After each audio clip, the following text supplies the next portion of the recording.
قرآن مجید میں دو قسم کی آیات ہیں، ایک محکم آیات ہے، خود سورہ آل عمران میں اللہ فرماتے ہیں کچھ محکم آیات ہیں، کچھ متشابہات ہیں، یعنی کچھ کا معنی واضح ہے، قل هو اللہ احد، کہو کہ اللہ، اس کا معنی واضح ہے نا، یہ محکم ہے۔ کچھ متشابہات ہے، جیسے ید اللہ، اللہ کے ہاتھ، یہ اللہ کے تو ہاتھ ہی نہیں، یہ متشابہ ہے۔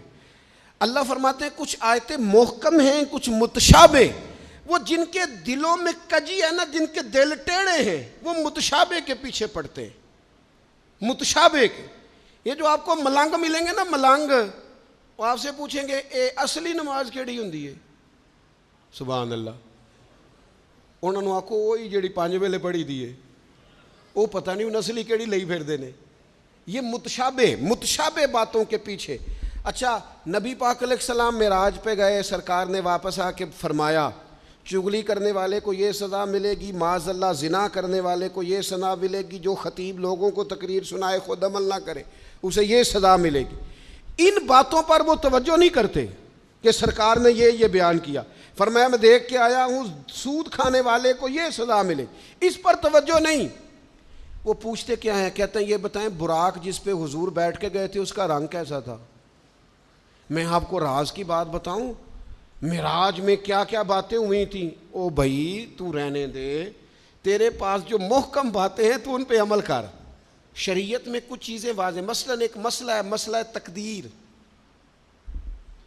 تقدیر پر ایمان لانا ضروری ہے، پر اس کی تشریحات میں نہیں جانا چاہیے۔ یہ تقدیر کا یہ مسئلہ کیسے ہے، یہ مسئلہ کیسے ہے، اس میں جانے سے نبی پاک نے منع کیا، لیکن لوگوں کو عادت ہوتی ہے وہ باتیں چھیڑنے کی جن کو چھیڑنے سے شریعت نے روکا ہے، وہ چھیڑتے ہیں۔ یہ آپ حدیث پاک سنیے، حضرت ابو ہریرہ رضی اللہ تعالیٰ عنہ ارشاد فرماتے ہیں ہم سب لوگ ایک دن بیٹھے تھے تو کچھ لوگ مسئلہ تقدیر پر بحث کر رہے تھے، سرکار تشریف لے آئے، فرماتے ہیں حضور نے ہمیں وہ باتیں کرتے سنا مسئلہ تقدیر پر، تو نبی کریم صلی اللہ تعالی علیہ وآلہ وسلم کے رخسار مبارک، یہ حضرت ابو ہریرہ کے لفظ ہیں، فرماتے ہیں حضور کے غصے سے مقدس رخسار اتنے سرخ ہو گئے جس طرح کے انار نچوڑ دیا ہو رخساروں پر، جلال آیا نبی کریم کو۔ اور رسول اللہ صلی اللہ تعالی علیہ وآلہ وسلم نے ارشاد فرمایا تم سے پہلے لوگ اس لیے ہلاک کر دیے گئے کہ وہ ایسی باتوں پر بحث کرتے تھے جن پر بحث کرنے سے اللہ نے منع فرمایا ہے۔ اور حضور فرمانے لگے کیا میں اس لیے مبعوث ہوا تھا؟ کیا تمہیں اس لیے حکم دیا گیا تھا کہ تم بحث کرو گے مسئلہ تقدیر پر؟ متشابہ میں الجھ گئی ساری قوم، ایسی باتیں ڈھونڈ ڈھونڈ کے لاتے ہیں، لوگ ان کا مزہ لیتے ہیں، کہتے ہیں جی یہ بات تو سارے مولوی کرتے ہیں، انوکھی بات کریں۔ انوکھی بات کون سی ہوتی ہے؟ بات وہی ہے جو اللہ نے قرآن میں بیان کی ہے، رسول پاک نے اپنے فرمان میں بیان کی ہے۔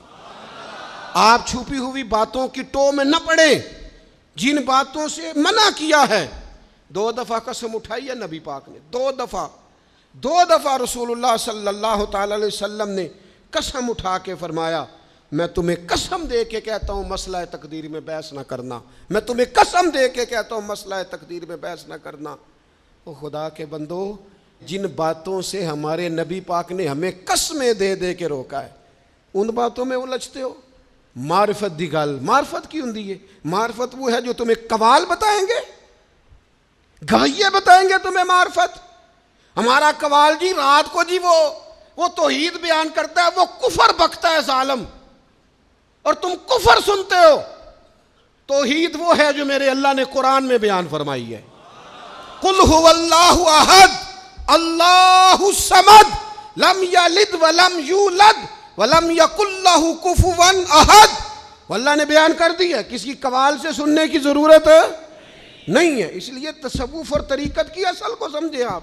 ہم ملنگوں سے باتیں سنیں گے تو میرے عزیز کبھی بھی ان چکروں میں نہ پڑے، متشابہات میں آپ الجھ گئے۔